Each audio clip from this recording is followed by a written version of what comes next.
Good morning, Sri Lanka. Welcome back to the show. If you just tuned in, well, you missed a very, very interesting segment before. But if you were with us from the beginning, you might be already knowing that we were talking about wedding attire.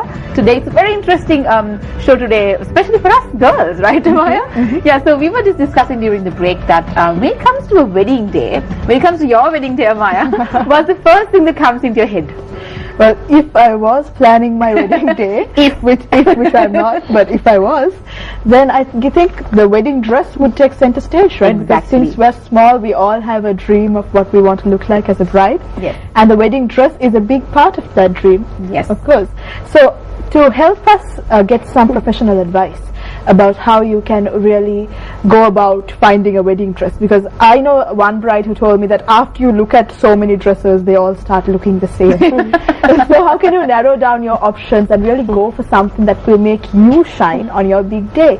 So to do that, we have here with us a fashion consultant, and she is the founder of White by Hafsa, and we have Hafsa Ziab with us in the studio. So good morning, welcome to the show, Hafsa. Good morning, hi. And how has your morning been so far? Good, it's been good. It is a busy life, isn't it, to be a fashion consultant for weddings especially? Yes, it is quite busy, because I mean, a bride always has something set in her mind from when she was a little girl, so you know, trying to pull that out and make it into reality, it's quite a difficult task, but I enjoy it. It's fun. So tell us about your background. Yeah, why did you actually decide to specialize in wedding attire as opposed to designing in general? Well, I love designing in general as well, but when it comes to getting a bride dress, I mean, there's a sense of happiness in it, because it makes the person feel really special. So that's why I thought, you know, why not dress brides? Because I kind of like that also, the whole white wedding. The big white wedding for Sri Lanka, of course. Yeah. So when a bride wants to start looking for her wedding dress, what is the time that she should keep between the wedding and finalizing the choice of her wedding attire? I would say early the better. The earlier the better. I would say at least 9 to 12 months in advance would be the best. Yeah, in advance to the wedding would be the best, because manufacturers usually take 4 to 5 months to produce a dress, and then you need a couple of months to do the alterations as well. So it's always better to, you know, get your dress picked out in advance, where you don't have to rush into it and, you know, kind of have to go into all that hassle at the end. And some brides really focus their wedding around the dress. Yeah. Sometimes they pick the dress and then they decide what the wedding is going to look like. Yeah, that happens a lot. But I was just wondering, White by Hafsa. Yeah. So you're specializing in white dresses, do you? Not really. So where did the name come from? Why did you name your own? I kind of thought it up. I don't know, I like the word white. Kind of symbolizes purity and all that, and it has a lot to do with weddings. So I just chose White by Hafsa. It's kind of my brand right now. So I go as Hafsa Bridal. My store is called Hafsa Bridal. So the brand for the wedding dresses is White by Hafsa. When a bride comes to you, what do you expect from their side? What kind of input should they bring in at the first initial meeting when they come to consult you about their look for the wedding day? Okay. Well, I have a lot of brides who come in who have folders with pictures and, you know, bring their iPads with a lot of pictures in them. And then there are some brides who have no clue as to what they want to do.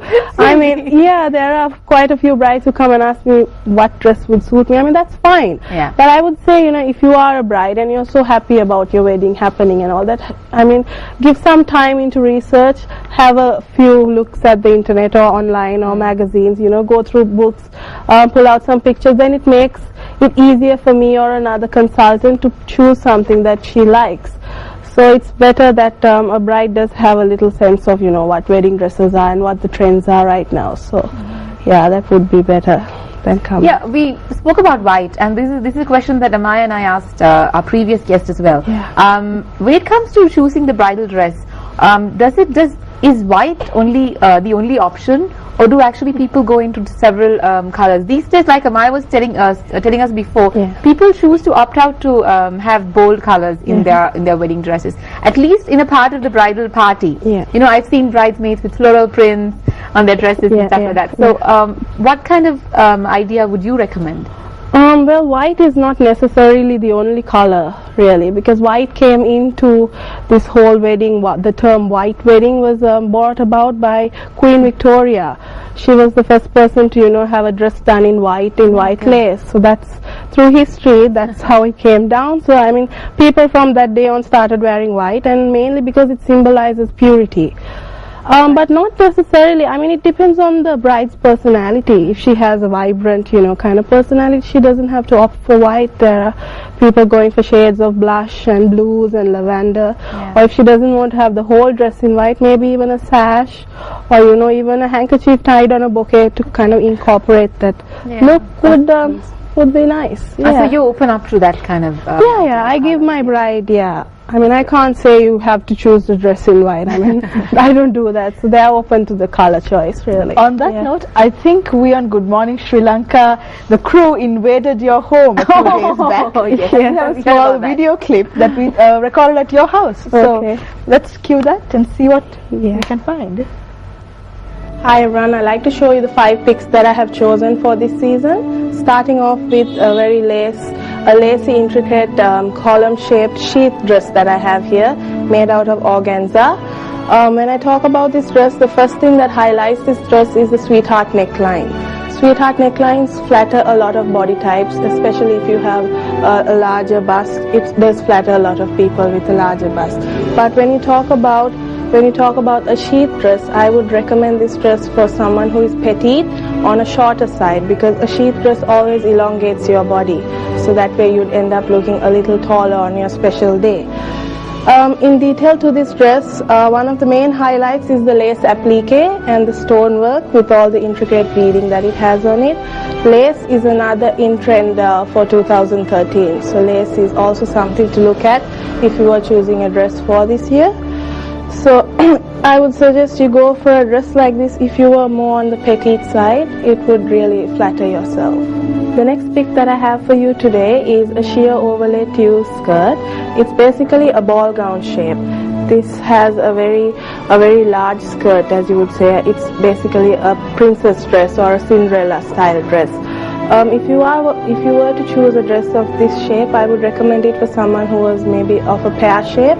This would suit someone with wider hips, because it kind of hides your problem areas due to the large skirt that we have here. A sheer overlay skirt is basically something that is transparent. So what we've used here is tulle, which is also in trend for 2013. Tulle is another fabric that you should look out for. The next dress that I have for you here is a dress inspired by old Hollywood glamour. It's basically a vintage inspired dress. It has the very flattering sweetheart neckline, and also embodied with a lot of lace and applique work on the top of the bodice. The main feature of this dress is the empire waistline. If you were to choose a dress with an empire waistline, it basically suits someone with a smaller bust. So someone who's petite. And this dress also has an A-line skirt. So an A-line skirt is one of the most flattering styles. So it basically suits a lot of people with different body shapes. So a skirt like this would suit a lot of different people as well. And in particular, this dress has a lot of intricate beadwork up on the bodice and also on the skirt. And it also has again a sheer overlay skirt with the second layer, which is a worked overlay. So it's got a sequined overlay beadwork on the second layer, which kind of gives a kind of a bling effect to the dress, but in a more subtle way. So this is a vintage inspired old Hollywood glamour dress that we have for you today. The next pick that I have for you is a dress which is in trend, which is mainly featured by the frills and ruffles for this season.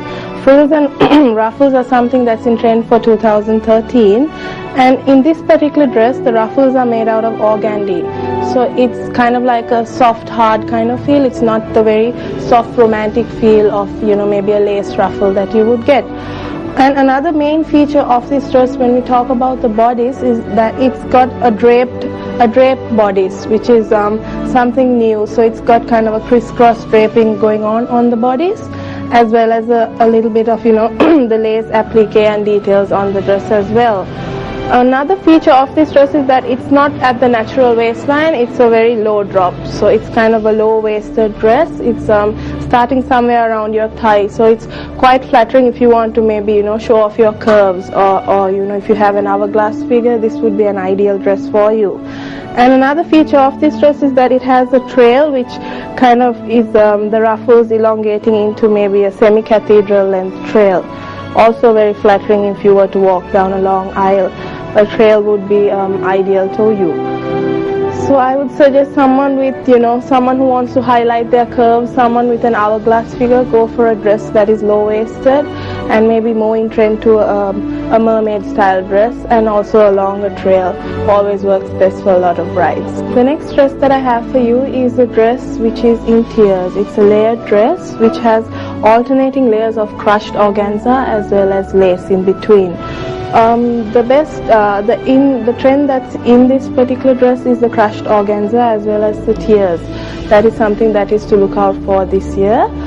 And another particular thing that I would like to highlight in this dress again is the empire waistline, which also has the intricate beadwork going across the bodice. So it kind of flatters someone with a smaller bust. And then again the A line, the drop which causes a shape that looks like an A, flatters a lot of body shapes as well. Another particular feature that this dress has is that it has a bolero or a wedding jacket, which has a flexibility where you can take the jacket off and then you can put it back on. So the bride chooses when she can maybe take a photograph with the bolero on, or when she wants to take the jacket off, maybe when she feels a little uncomfortable. So this particular dress has that feature as well. And it also has a very long trail at the back, which also goes along with a lot of tiers and a lace overlaid trail as well. And I've chosen a mantilla veil for this particular dress because mantilla veils are a Spanish influenced veil. It's also another veil that is in trend for this season, and something that a lot of brides like to wear on their special day, because it kind of makes you look like a bride. It makes you look a lot pretty on the day. So something to look out for is a mantilla veil as well. These are a few suggestions that I have for a bride-to-be to have in mind before going out to look for a dress. The first thing that I would advise is the time factor. It takes a lot of time to get a wedding dress done, so it's always best to go ahead in time, maybe about 6 to 9 months in advance of the date of your wedding. That always helps, and it gives a lot of time for the manufacturer to process your dress and get through alterations as well and have the dress ready for you in time. The next main issue when it comes to choosing a wedding dress is the shape of the dress. So you've always got to be aware of your body type and your body shape. Sometimes you do like a dress which would not always flatter your shape of the body. So it's always best to maybe listen to your bridal consultant, because they always know what's better, and they've got a lot more experience. So it's best if you could be open to suggestion and listen to your bridal consultant as well. Another tip that I could give you is always have in mind of your venue. If it was a beach wedding, you wouldn't want to wear a dramatic ball gown dress with a long trail and a cathedral veil down the beach, which is quite hassle. So it's always best to stay focused on your venue as well. Another tip that I could give you is be aware of the silhouette of the dress and the style of the dress. At the end of the day, it's a dress that you're going to wear on your special day, so you've got to love what you're wearing. So go in for something that you feel you would be comfortable in. Try them out, see if it works out, and then choose a dress. And never settle for something that someone says, yes, you look good in. Always settle for something that your heart says, yes, this is the one for me. And if it does look good on you, you're going to shine 10 times better on your special day. So those are a few tips that I could give you on choosing your dress.